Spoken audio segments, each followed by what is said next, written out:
ખાટાંબા ગામથી મહિલા મંડળ આવ્યું છે અને એમના તરફથી આપણને સહયોગ પ્રાપ્ત થયો છે. Thank you so much. ખૂબ ખૂબ આભાર.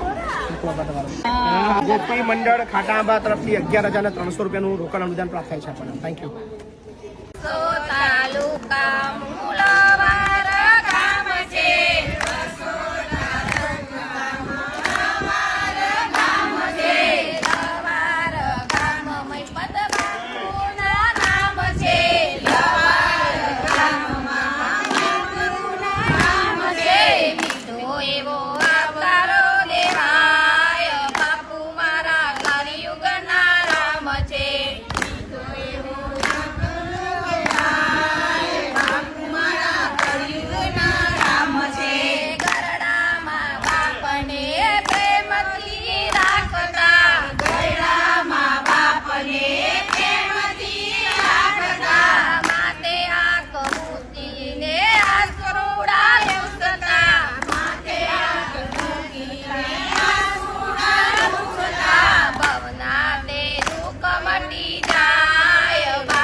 તો દેવડા વિક્રમજી પોપટજી ગામ ખાટાંબા ઉપેન્દ્રસિંહ પ્રદીપસિંહ આશાબા તરફથી 11,000 રૂપિયાનો સહયોગ પ્રાપ્ત થાય. Thank you.